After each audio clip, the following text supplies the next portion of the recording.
Hello,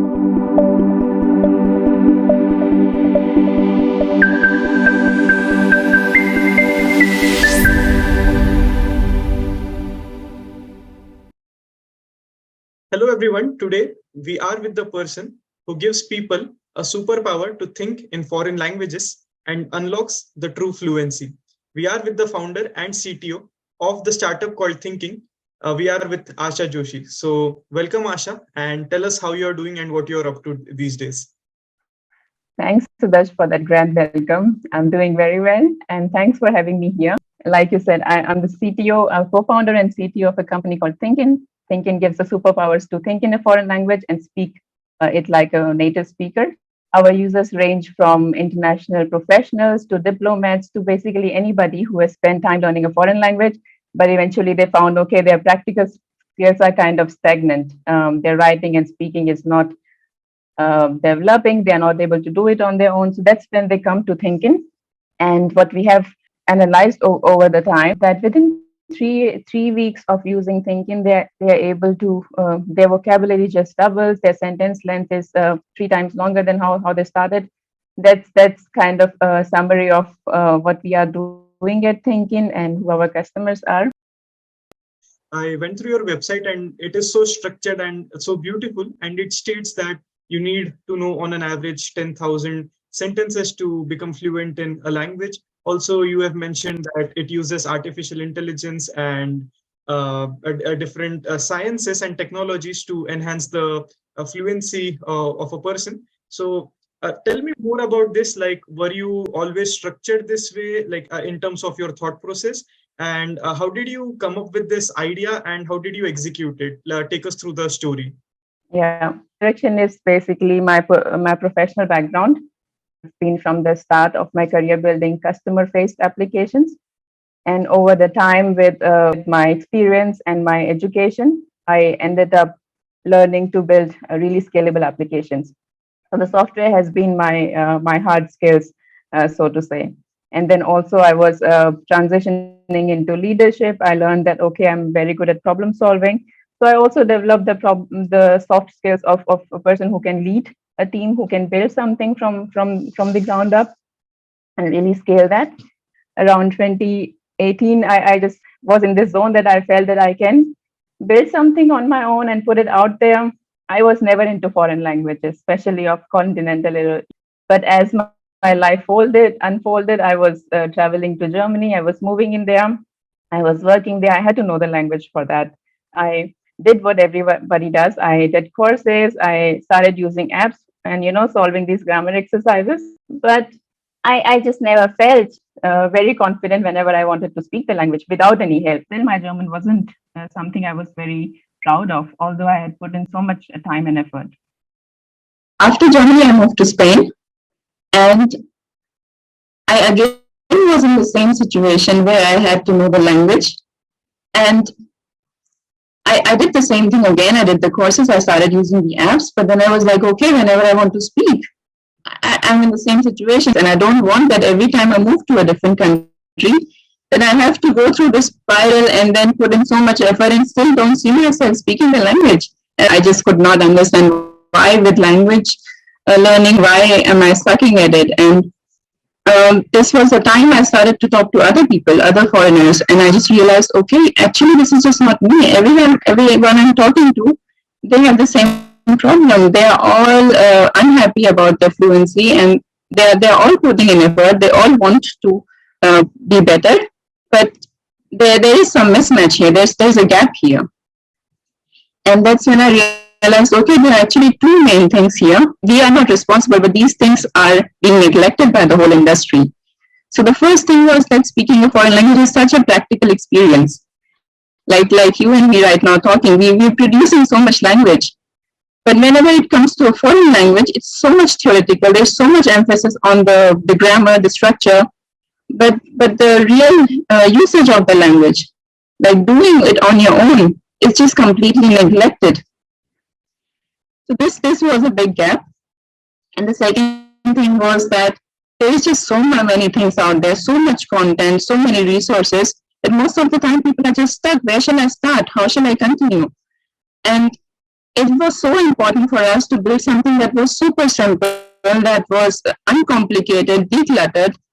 If you go to thinking, you just have one exercise that you're speaking on thinking. These were the two things on which we started to conceptualize how thinking should be, how it should feel. Yeah. Got it. I mean, very interesting points. Like, are you a person who manages, or are you a person who micromanages, or how is your leadership style in a way? Right now, I do everything. So I code, I manage, I plan, I strategize what is to be coming next. And the thing is, at this level, for us, it is very important to work on all the areas all the time. So we are working on our communication, we are working on our interaction with our customers. We are working, like I am basically also involved in customer acquisition, development of the application. So everything has to be done every single day. So really, it's really diverse. Like if here I am, I'm developing, I'm looking at the customer behavior, the upcoming things. So really, it's everything. It's really diverse, and yeah, a lot of learning as well. Awesome. I think you touched upon three important points, like one of them being mindset, second being the employees, and third being the customer. So let me start by asking you this. So what are the top soft skills, or let's say core values that you look in a person when you hire someone for your team? So the most important thing for us is how flexible is the person, like how diverse is the background of that person. Has the person been focused in only in one area, or has he or she the experience of more than one hard skill? That's very important for us, because like we really, we are growing ourselves, and we really want to have a person who has that growth mindset, who is open to experimentation, who is flexible. That's one thing. And the second thing is that communication matters a lot, and the resilience. How would you handle a stress situation? Interesting. So can you give me more information and elaborate more on growth mindset? So what exactly it is, and how can one develop a growth mindset? Being curious is one thing, like the most important thing. For example, if you come across something new, how do you react? Do you go back like, okay, I don't know what this is, or you are like proactive? Wow, I don't know anything about this. I want to learn this. So that's the growth mindset. And for example, just constantly doing something that makes you better than the day before. Like constantly being curious, being interested, learning about yourself, investing in yourself. It is something that I have, for example, neglected for like especially in the start of my career, which eventually I gained. That investing in yourself is so important. Learning skills, developing your personality in different dimensions. So a person who has growth mindset, who is self-aware, who knows what are my strengths, what are my weaknesses, and then really working on them, being consistent with the work that you're doing. Yeah, that's basically the growth mindset. Like you can just know it when you talk to the person, that how deep they can go into a topic. Is it just on the surface? Are they telling me something from a video or from some book, or are they telling me from their own experiences? And own experiences only come when you have gone out and done something. It's like a person who understands that my potential is not limited and I can grow further. And like once you are present to your own greatness and also willing to adapt and learn, I think that's growth mindset. I resonate with your thoughts completely. So that brings me to the second point. So we discussed about employees and the growth mindset. Second point is about your mindset as a person. So you did like some education, and then I was awestruck by the experiences that you have, like in terms of Startup Chili, then Y Combinator. Also, you're a contributor for OpenAI and AWS, Amazon Web Services, and whatnot. So, working there and then starting your own business or own startup. So, what was the mindset change, or let's say the change in your thought process? And tell us about the process and the resources, if any. Starting from OpenAI, we have been partnering with them since July 2021. And Thinking is a complete AI-based solution, which is based on the top of OpenAI, so we are using it. Startup Chile was a big milestone for us. And that was the time we were looking for, basically looking for many things, developing us as, like me and my co-founder, developing us as individuals, preparing ourselves, but also finding in ground like some kind of support that would accelerate our growth, that would give us the foundation. That was the time that when we applied for Startup Chile, and we were selected among around 300 startups from around the world. And basically, when you are starting a company, I think Y Combinator, Startup Chile, these are the top resources where you can learn from. And the third pillar, I would say, was the customers. So I was going through your website, and would it be right to say that your target addressable market, that is TAM, is 3.3 billion people? Right. I mean, it's crazy when we look around. There's so many people who are some or the other related to a foreign language, and this number is huge. And 91% of the people who learn a foreign language, they never make it beyond the B1 level. So there is such a big gap, and these people are not, nobody is happy to leave at the middle. Everybody who starts something, the eventual goal is that I will be speaking the language, but the fact that there is this mismatch between what language, traditional language learning provides, like basically making you perfect with the grammar and the structure of the language and basically all the theory, and the real goal of people to speak the language, to gain that practical experience. There is such a big mismatch that it leads to a lot of disappointment, and there is no match of the effort and what you get out of it. So yeah, there is such a big failure rate in this industry, and yeah, that's a big number, and that's the number of people who have put time and effort in language learning. Interesting.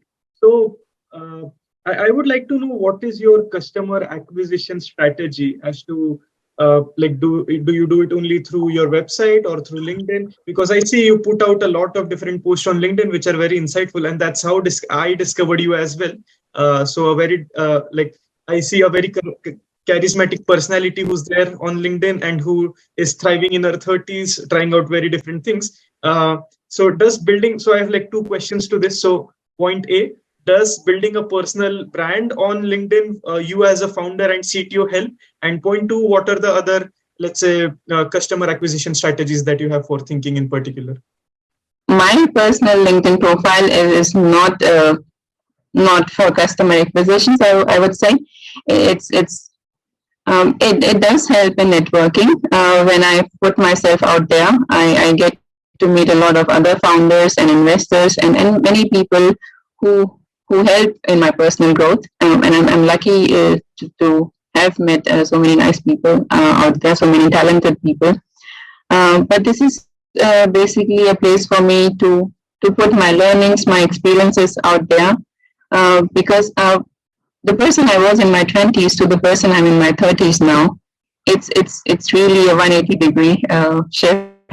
Because when you just are on your own, like basically now that I have my own company, there are so many different challenges and so many different directions that you have to put yourself out into. For example, I was not a person who had to speak a lot. As a person who is sitting behind a computer and all the time programming, I never had to speak a lot. But now my job requires that. There are a lot of things that I am doing, and I love doing that, and just those experiences I like to share, to just talk about it. Customer acquisitions, we have multiple ways how we approach our customers. So yeah, we do have a lot of customers who reach out to us over LinkedIn because there's a big community of international professionals.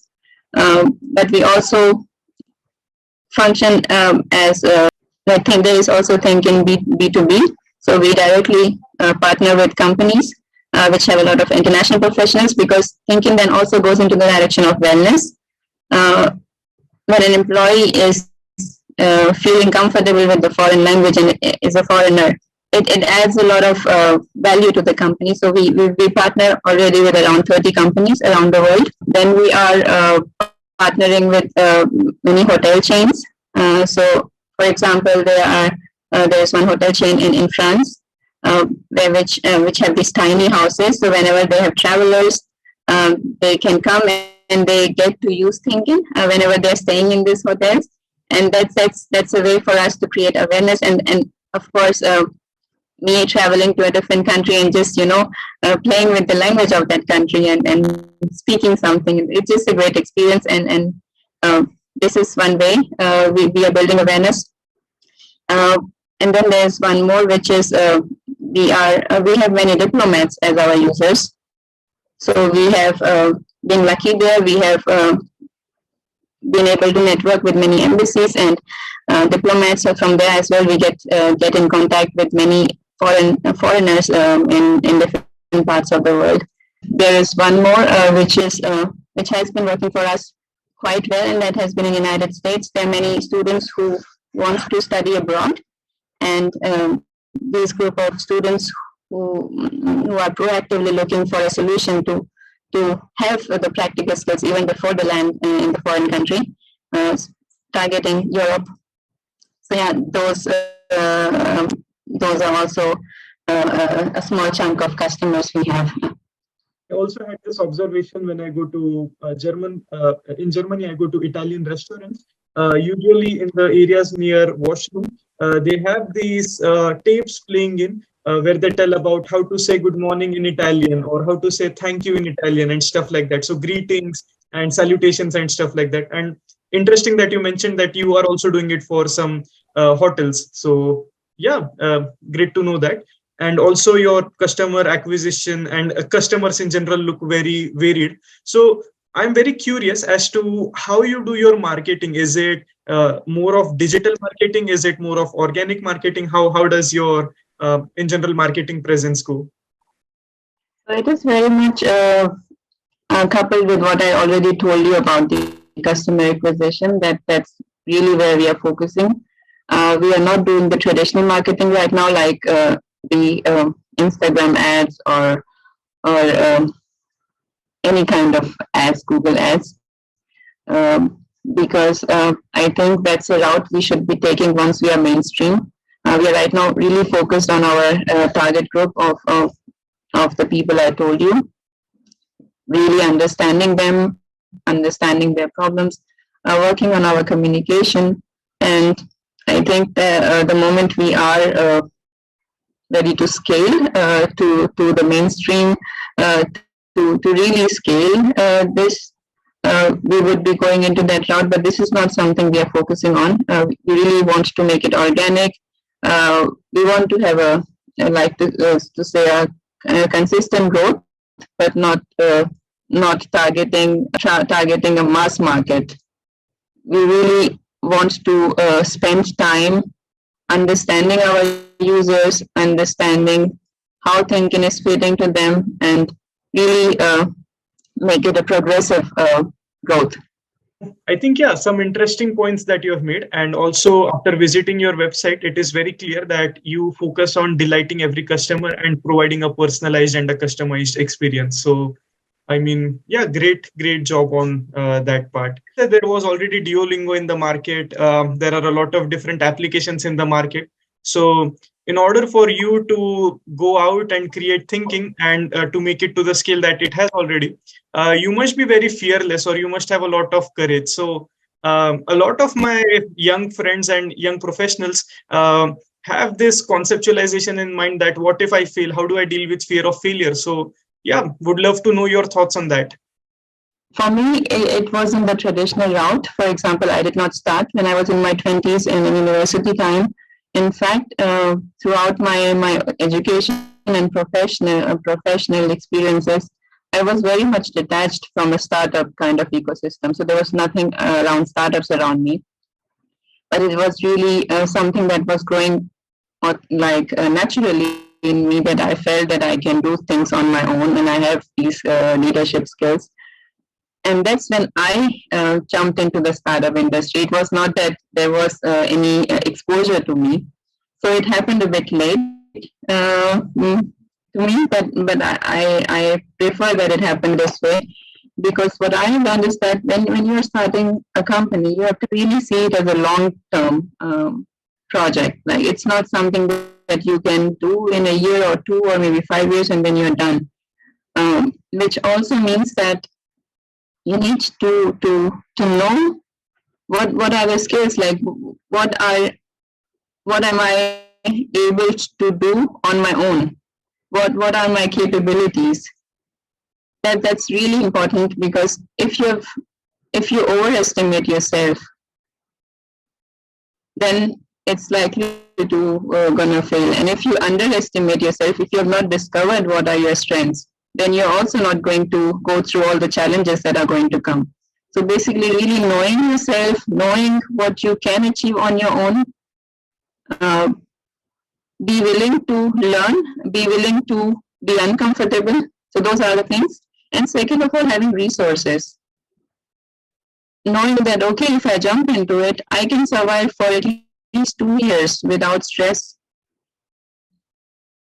So this is so much important to understand that what am I capable of? What if I'm alone here? What can I do on my own? So really seeing it that way, and second of all, having the resources to be on your own for a certain time before you can say, okay, I now either give up or I before you find out what is going to happen. So yeah, these are the two things.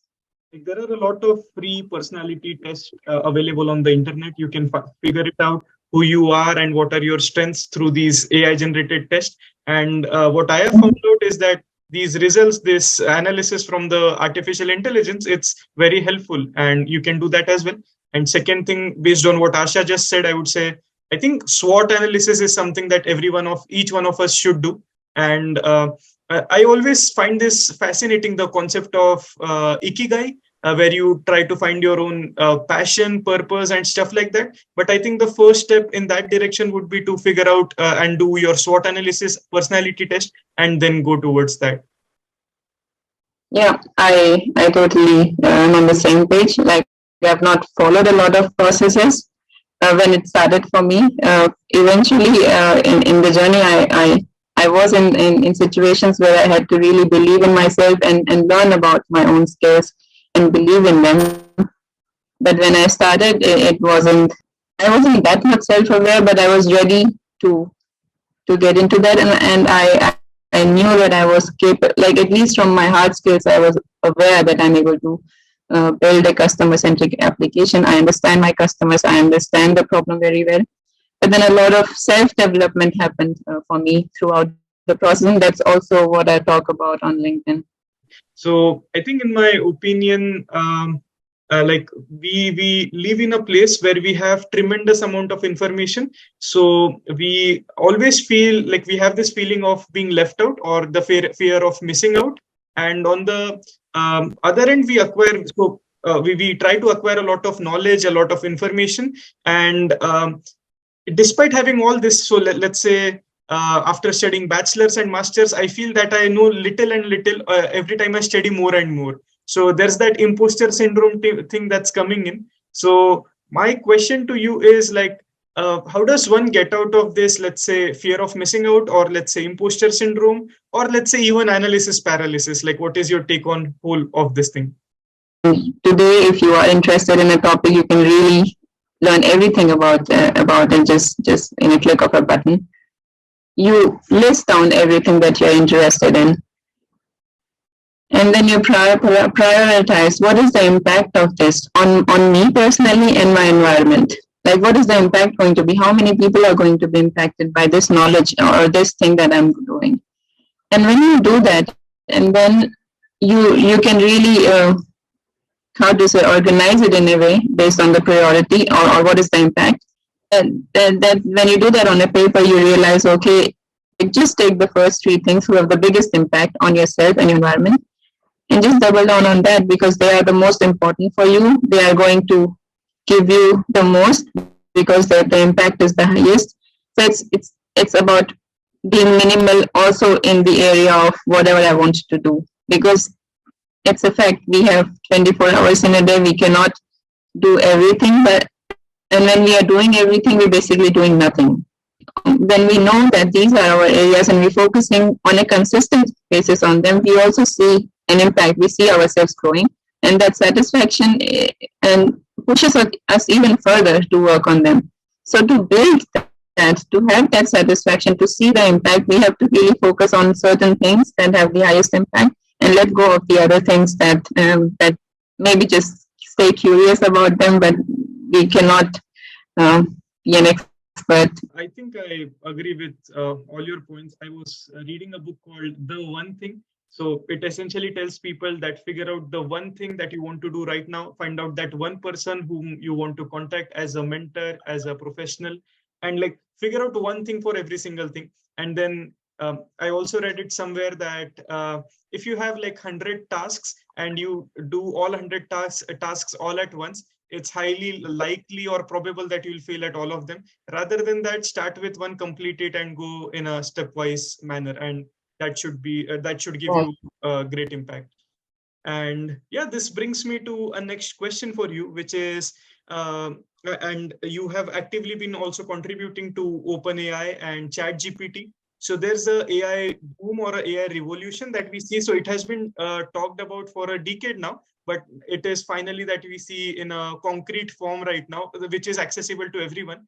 So what does this change mean for a common person, and also for, let's say, specifically for people who are into fields of copywriting, or let's say creative writing in general, and also for people who are into languages? Because in my opinion, what ChatGPT is doing is essentially like has to do a lot with the language at the core. So yeah, your take on AI in general. Artificial intelligence is extremely powerful. Right now, we have companies that are softwares that are using artificial intelligence in some areas, but there will be more and more softwares that will be entirely based on artificial intelligence. So Thinkin is one already. We are entirely based on artificial intelligence, and there are going to be many more softwares which are going to be in this direction. Related to taking away the jobs of copywriters, I think whenever there is some automation, it only means that we have to adapt and understand and look at what is the gap that is still there in the market. So there will be areas which will go obsolete, but there will also be many others which will always need humans.